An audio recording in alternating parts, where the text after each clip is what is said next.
By the fast blasts, many of you are very, very interested in this situation. As we talk about hypothyroidism, type 2 with Dr. Mark Starr, I'm going to ask Mark about his book when we come back. There's a reason some people want to know if this is the latest edition that you can get on Amazon.com. I'm pretty sure it is, but we'll find out from him. And we'll be right back with much more on Coast to Coast AM. Dr. Starr, a couple people have emailed me. They're already picking up your book on Amazon, for example. They want to know if that's the latest edition. Some say it's just 2005. I think it's up to 2009 now, isn't it?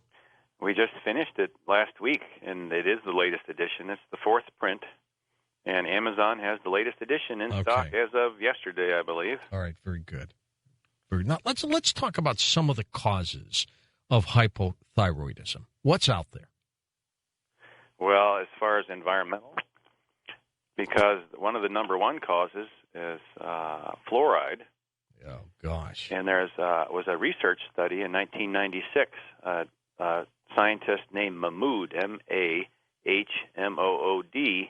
studied the effects of low doses of sodium fluoride on the thyroid glands of guinea pigs.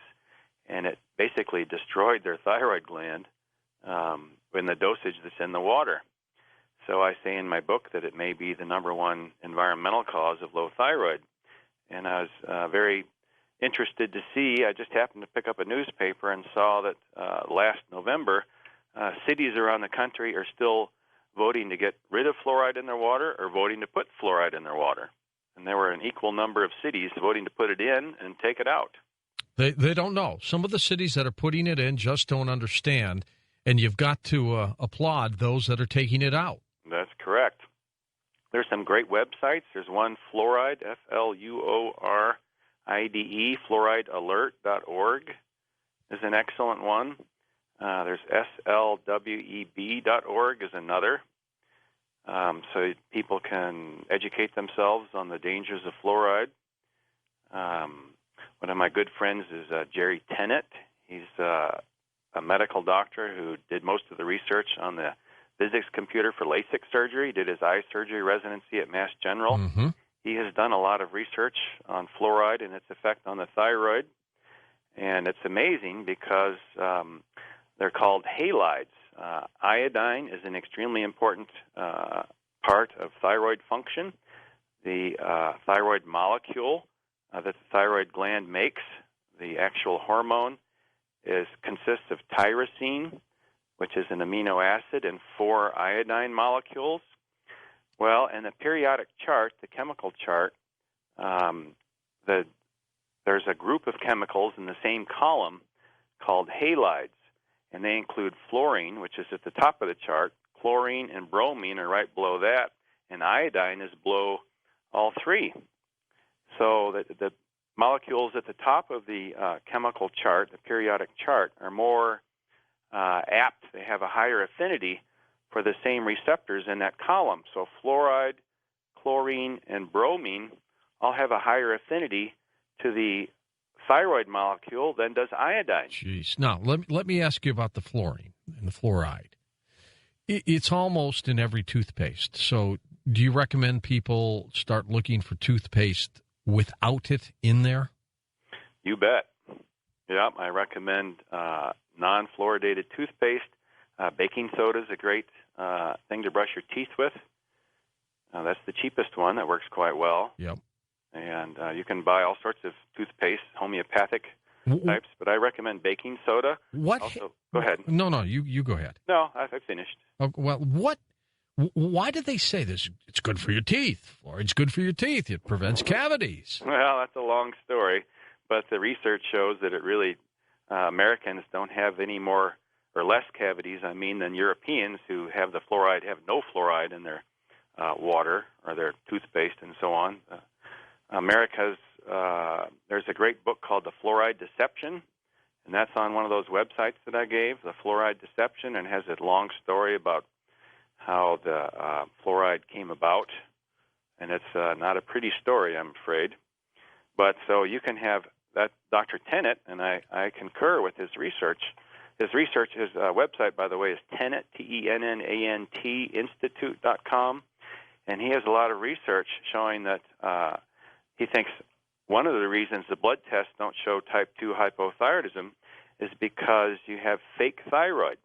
You have fluoride and iodine, rather chlorine and bromine on the iodine, the tyrosine molecule that's basically, so the thyroid hormone is actually contains fluoride instead of iodine. It skirts the test, I guess, huh? And the test can't tell the difference between the two. Interesting. Okay, so environmentally, fluorine, that's one, fluoride.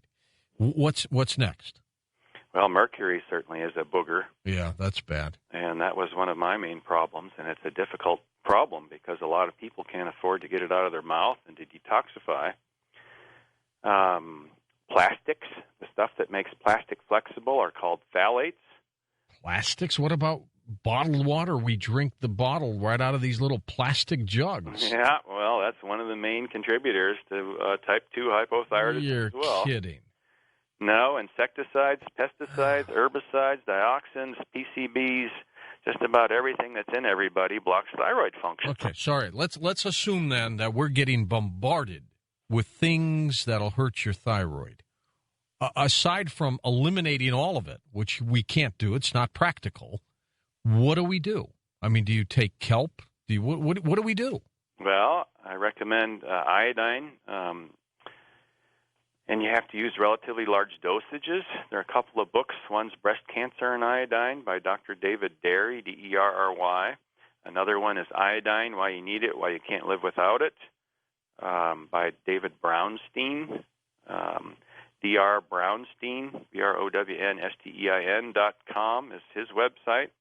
So those are really good books on iodine. I have a lot of information in my book because if you use large enough dosages of iodine, then you can displace the fluoride and the bromine and the chlorine over a period of time. I see. And you have to start very slowly, and I have a lot of that information in my book, not as much as are in those other books I recommended. Now, do you have to be careful with iodine if you have heart problems?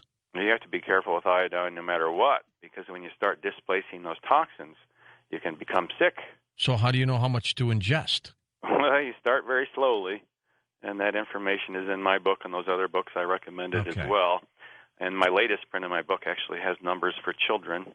170 micrograms per kilogram is the maximum dose I think children should take. Can you get iodine out of good sea salt? Not the other stuff, but the good sea salt? Well, the good sea salt typically does not contain iodine unless it's iodized sea salt. Okay. And so people who are eating the unrefined sea salt, which, of course, there used to be whole civilizations and wars for salt because the people of ancient times knew that's what they needed to stay healthy. And there are 50, 60, 70 trace minerals that are necessary for our health in the old-fashioned sea salt. And the table salt, Morton's iodized table salt, is actually bad for you and doesn't contain the right form or amount of iodine. It's contaminated with aluminum.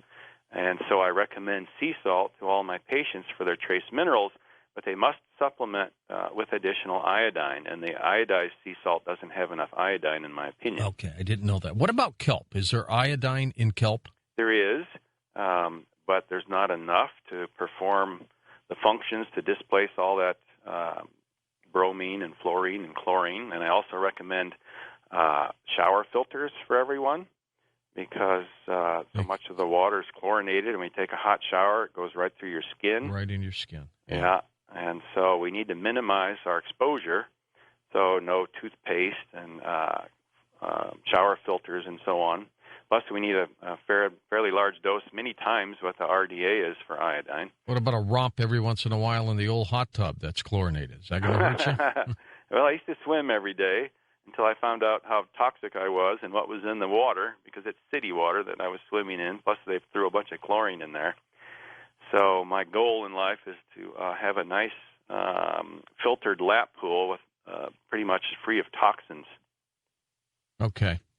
So I stopped swimming. I still run and lift weights and so on and hike, but I don't swim in public pools anymore because I was sick.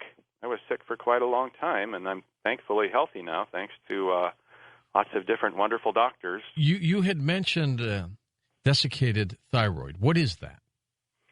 That is a glandular thyroid made from pigs' thyroid glands. Pigs' thyroid glands are quite similar to humans. Is it a pill, or what do you do with it? It is a tablet. It's just like dried fruit, basically. It's a dried thyroid gland. What does it smell like?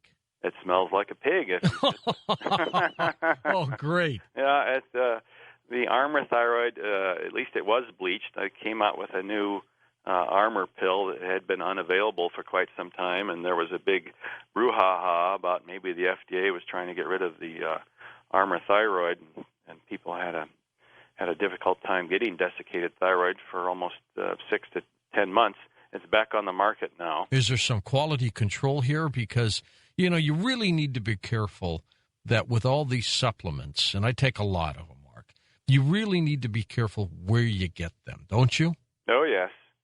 And over-the-counter things have most of the most important thyroid hormones removed, so you really do need to have a good doctor. The only problem, it's hard to find good doctors. But back in the early 1900s, they figured out that both pigs, sheep, and cows, the bovine thyroid glands, would ameliorate or cure hypothyroidism. Interesting. So they used all three for quite some time, but they settled Armour thyroid. The pig thyroid was universal, and it was easy to come by. So do you need a prescription for all this? You do need a prescription for the desiccated thyroid, just like the synthetic thyroid. Okay. I have a study in my book. There's been 4 generations of one European family that have all been endocrinologists. And the senior was Eugene Hertog, and I have his before and after treatment pictures from 1915 in my book. And his grandson was Jacques Hertog, and he died in the 1990s.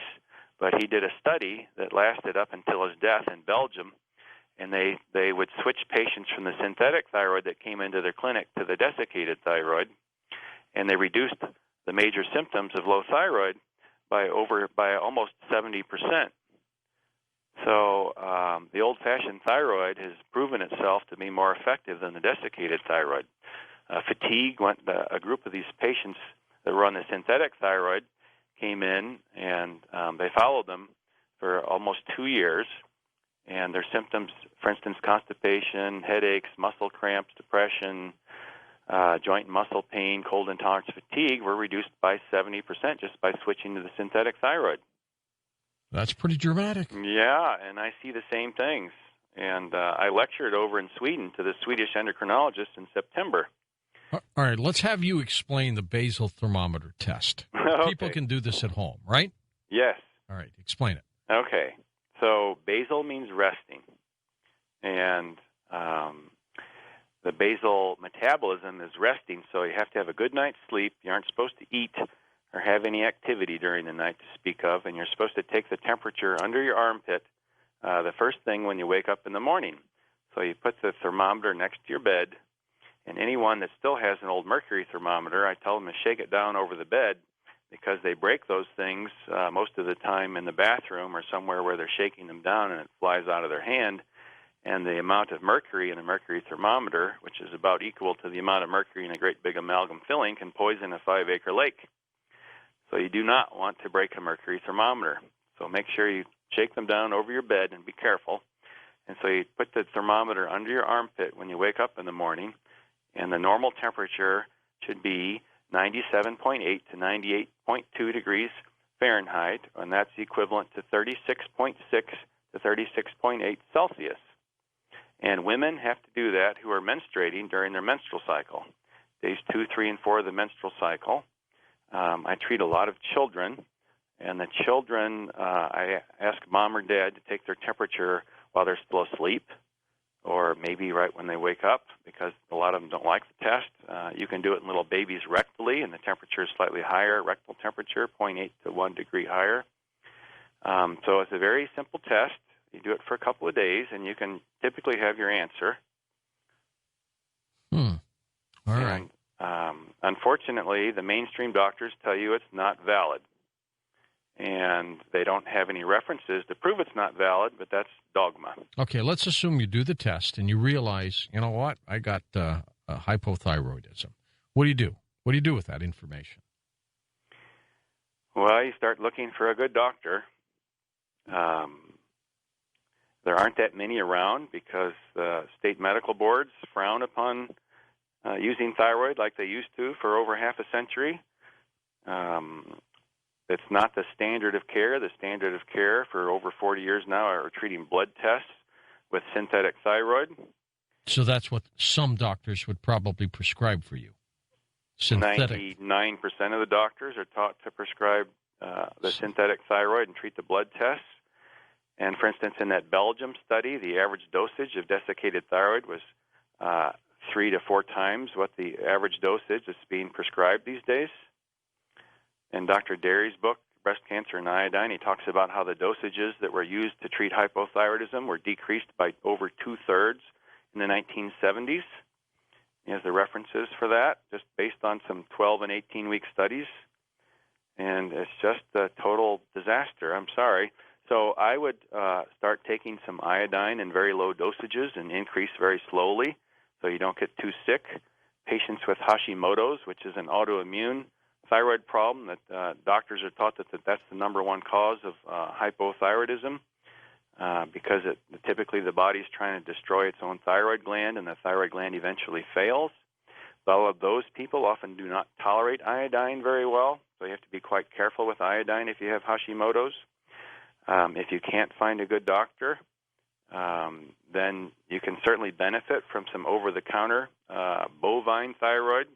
But as I said, a lot of the most important thyroid, there's 4 types of thyroid hormones. One has 4 iodine molecules. The more active one has 3 iodine molecules.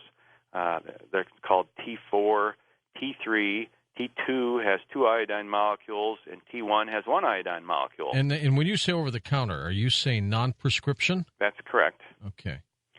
And so by law, the FDA mandates that the over-the-counter stuff has all the T4 and T3, which are the 2 most active thyroid hormones, are supposed to be removed from the over-the-counter stuff. So it has a limited efficacy, but it's certainly a lot better than nothing. Right. Okay. So iodine and over-the-counter thyroid and selenium is important in the usage of thyroid. Magnesium is important. Zinc is important.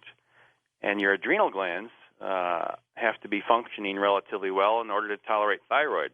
I have 2 chapters in my book about why patients don't tolerate thyroid, because the more and more patients that I see are not able to tolerate thyroid when they first come. You have to give them iodine first. You have to help detoxify their bodies. And you have to start with very low dosages of thyroid. And typically they have to wait 2 or 4 weeks now before they can even start the thyroid. Sure. Okay. Because their adrenal glands are terribly weak. And Dr. Barnes did a lot of research showing that a little bit of adrenal steroid, like prednisone or cortisol, would allow the patients to tolerate thyroid.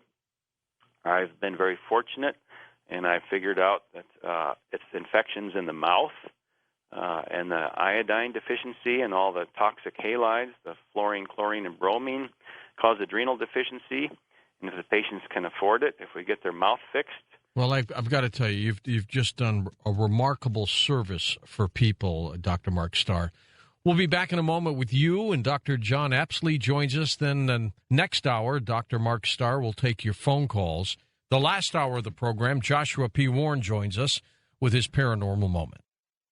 Okay, we're going to take your phone calls next hour with Dr. Mark Starr as we talk about hypothyroidism. When we come back, Dr. John Apsley joins us as well. We'll continue the dialogue on Coast to Coast AM. And welcome back to Coast. I'm George Norrie. Dr. John Apsley now joining us. He was just on with me about a month ago as we talk about the regeneration effect, cellular regeneration, and here he is. Hey, John, welcome back. Well, thank you, George. It's a great pleasure.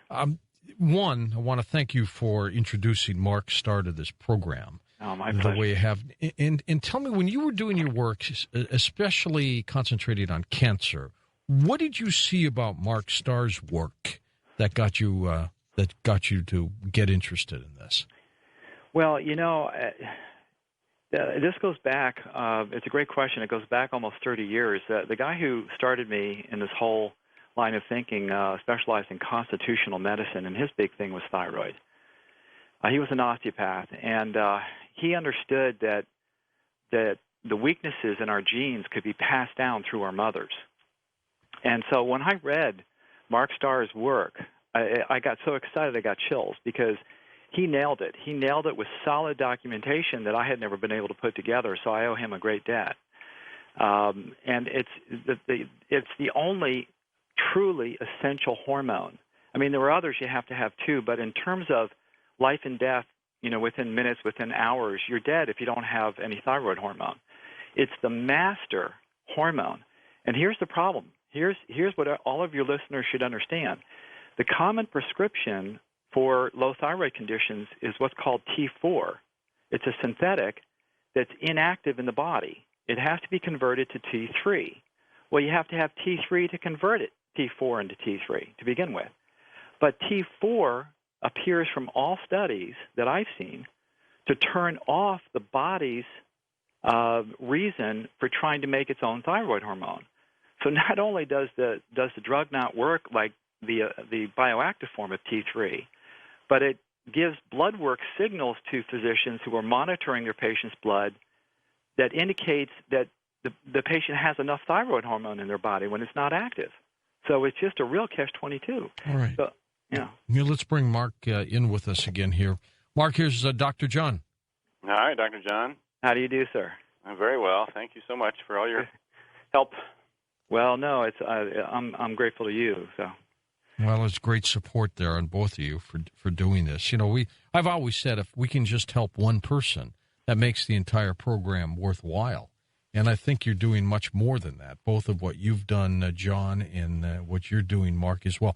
What do the other, Mark, what do the other medical experts say about theories like yours, work that you've done? I mean, do they jump up and down and say, right on, or they run away from you? No. The standard of care is what keeps them in business, and if you vary from the standard of care, which is synthetic thyroid and treating a TSH, basically, the TSH is the thyroid stimulating hormone that the doctors have been taught for over 40 years to use to diagnose the problem. For instance, in the United States, the number that qualifies you for being hypothyroid is anything above 4.0. Well, guess what? In Sweden, it was 3.0, and after I went over there and did a lecture, they decreased it to 2.5. And in Great Britain, the TSH, the magic number to diagnose low thyroid, is 10. So you have to be above 10 in Great Britain. They raised the TSH in 2006 by proclamation, and there is no science to back this stuff up. It's really remarkable how they came about this in the first place. It's just mind-boggling. But I'm afraid the doctors have been duped for over 40 years into believing this stuff. And there's no, for instance, the thyroid controls the metabolism, the basal metabolism.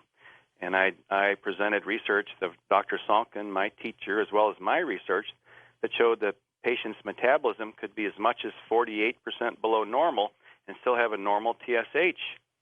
And they said they didn't think so when I presented my research, but they have no research to prove otherwise. So for 40 years, they've been assuming this thing works when it really doesn't. And I found it fascinating how just recently they're saying now, well, maybe we don't need these prostate exams for men the way we're doing it or this often. It's kind of scary when they backtrack after a while, isn't it? Well, it's scary. There's no doubt about that. But there are absolutely no long-term clinical studies that show that the T4 that they're using is effective in treating patients. It's effective in manipulating blood tests, which is what they've been doing for 40 years. But as far as the treatment of the patients goes, that's been out the window since the textbook I referred to that I have all the pictures in my book from 1957. There's an affliction out there called Morgellons that nobody really seems to understand. Could this be part of a thyroid problem? Well, the thyroid controls the immune system, and when your immune system diminishes, you're susceptible to all sorts of organisms. And I'm sure Dr. John would be very interested in my friend Jerry Tennett's research because he has a book called Healing is Voltage, and that's a whole other subject, but the body operates at minus 20, minus 25 millivolts, which is what they taught us in medical school. The cells depolarize at minus 22 millivolts, and all the oxygen saturation, the enzyme reactions in the body, all the cellular channels are pH and voltage dependent. Nobody ever taught me that voltage and pH, we're supposed to be slightly alkaline in order to be healthy. And when we're slightly alkaline and we have our normal voltage, the bugs can't survive. Mm-hmm. And you have to increase the voltage up to minus 50 millivolts in order to heal things. And so many patients can't even increase their voltage that much. All the voltage is stored in good fat, so you need 20% of your diet has to be good fat. And when the voltage starts to drop is when you get sick, because the body makes something called ATP as our energy currency, and you make 38 molecules of ATP per trip through something called the Krebs cycle if you have enough oxygen and voltage. And if you do not, when your voltage drops and the oxygen saturation drops, the bugs move in, you become anaerobic. It's not enough. Anaerobic means no oxygen. Aerobic means oxygen, and you switch to anaerobic metabolism if your pH and your voltage drop, and you only make 2 molecules of ATP, so instead of running on 38 miles a gallon, you run on 2 miles per gallon, and all the bugs move in, including Morgellons, bugs, yeast. There's a book called Cancer is a Fungus out there, Dr. Tullio Simoncini wrote. But Dr. Tennett's research is quite profound, and I checked the voltage on every one of my patients, and not only that, but he didn't know about thyroid, and I didn't know about voltage. But he discovered in short order, once he read my book, that the number one cause of low voltage is low thyroid.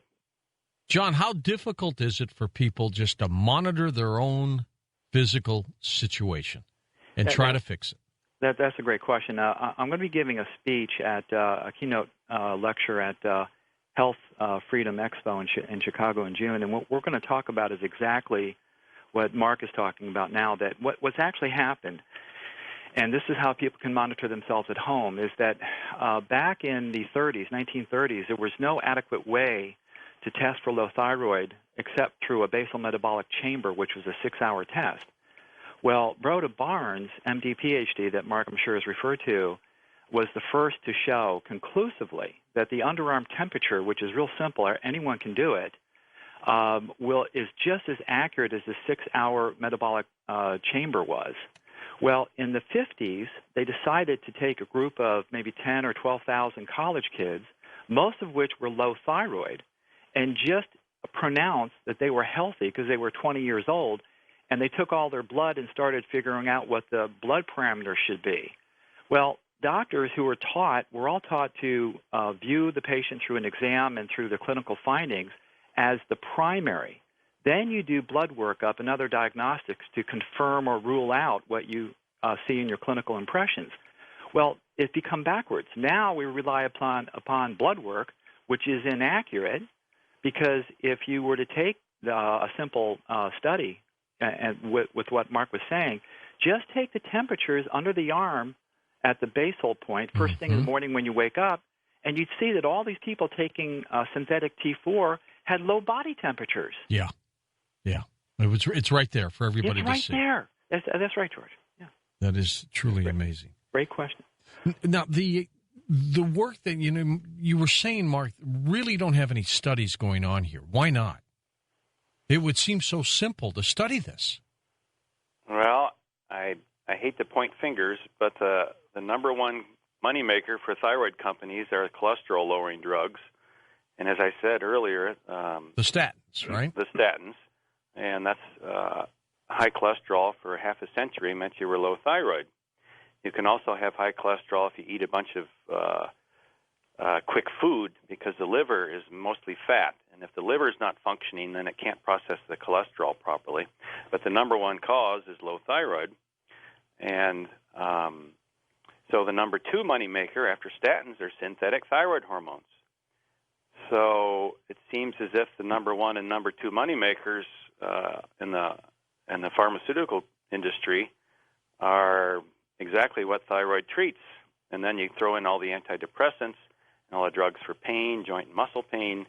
And as I say in my book, most pharmaceutical drugs would not be necessary if they just used thyroid and iodine properly. So I don't know, I can't explain any other reason why all the good research in my book has not been presented in any medical school or formal medical training program other than follow the money. Yeah, Now, I think that the same goes true for ahead, antibiotics as well. Yes. Yeah. You had mentioned, Mark, that it's difficult to find a doctor who wants to prescribe the type of thyroid that people need. What do they do? How do they find this person? Well, I have lots of websites in my book.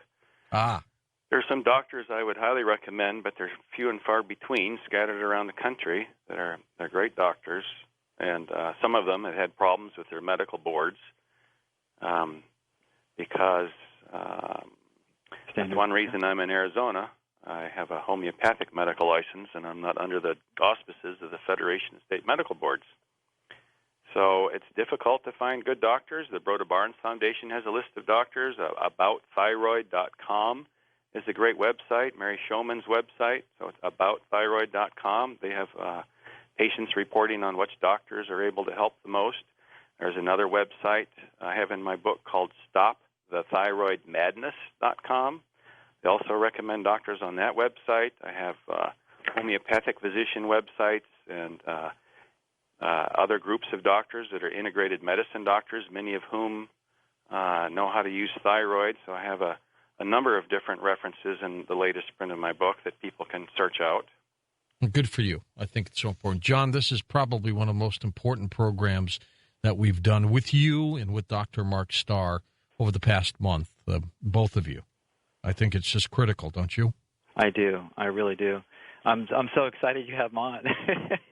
I'm excited to be on. Well, my producer, Lisa, just jumped at this when it was funny because, John, right after I got off the air with you, I ordered for myself on Amazon Mark Starr's book, and I got it in about 4 days.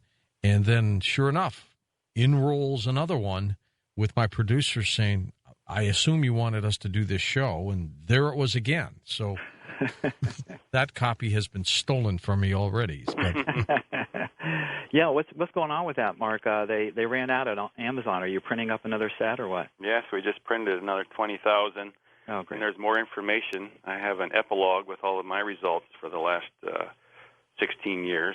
Oh, that's great. What I want to point out to everyone is that there are a lot of great thyroid books out there, but Mark's is outstanding in the sense that he's the first to document solidly that the weaknesses that we acquire as we live are transferred down to the children. Now, this opens up the very, very, assuredly it opens up the door. Why not other endocrine organs? Why not that weaknesses that pass down just for the thyroid? Why wouldn't it be also for the liver or for the heart or for the kidneys? Now, that's called constitutional degeneration or race extinction. And I think at the top of this whole thing, to reverse it, you need bioidentical hormone therapy, which is a desiccated thyroid hormone. By the way, for all of your people out there, there's a rumor going around, and it's not quite completely true, but it's not entirely false either, that there is no longer available desiccated thyroid. That's not true. It's just a little slow right now. All the supplies are due to come back in pretty soon. So keep your pharmacy, if you have a prescription, keep them on it because it will come back sooner than later. Now, again, though, you said prescription, and that's a problem for a lot of people if they can't find the right doctor. Right. Well, we're taking care of that. I'm tied into a major educational effort right now. And, in fact, at some point I wanted to talk with Mark about joining us because we need instructors to teach physicians out there on how to actually, diagnose properly and treat properly with thyroid. And we have access to around 10,000 of these people out there that have licenses that can prescribe. And they are in a protected situation. So help is coming, everyone. Help is coming. Yes, and the desiccated thyroid has been available through all this time from compounding pharmacies. They've been able to get the raw material and make whatever dosage the patients need. Women's International Pharmacy's been selling tens of thousands, and most of the compounding pharmacies are able to make the thyroid, although I called a compounding pharmacy to call in a prescription, and they now have the armor back in, so they aren't able to compound it. It's against the law if they have it available. So anyway, there has been desiccated thyroid available, and it is coming back. Okay, well, that's dramatic in itself. I think it's so important that we do that. Now, is there any downside to any of this, Mark Starr? Well, the downside is like you said, don't take too much iodine. The patients seem to be getting more and more ill, and I say that in the latest print of my book. What patients? All the patients I see, they are much less tolerant of the thyroid. They get palpitations and increased heart rate and have a more difficult time. About the synthetic thyroid? Well, I have to use that in some of the Hashimoto's patients. Oftentimes the Hashimoto's autoimmune patients don't tolerate the desiccated thyroid, so I use the T4 and T3. Okay. But I prefer all the long-term studies showing the efficacy of thyroid are on desiccated.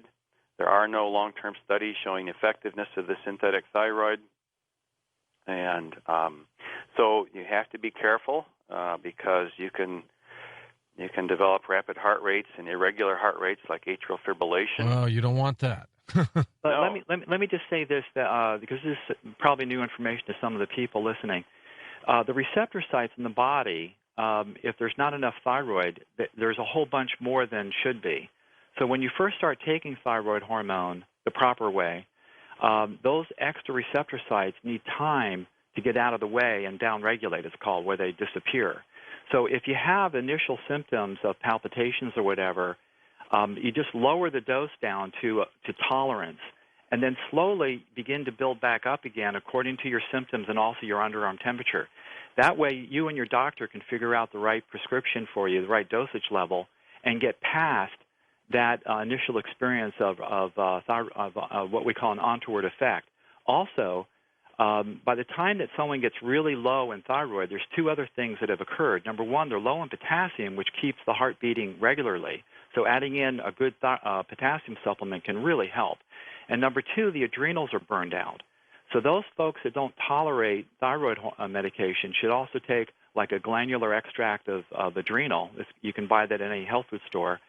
And that can also help work through this process of getting you onto the desiccated thyroid. All right, very good. And, John, we're going to lose you here in about 40 seconds. Give me a quick 30-second wrap-up, Dr. John Apsley. Well, this is all great work. I finally got my website up, drapsley.com, which covers these constitutional issues that Mark has focused in on with the thyroid. And, again, I'll be doing a follow-up with both ebooks and also at the Health Freedom Expo in Chicago in June, so I hope everyone can track me there. Okay, thank you, John. Appreciate everything you do.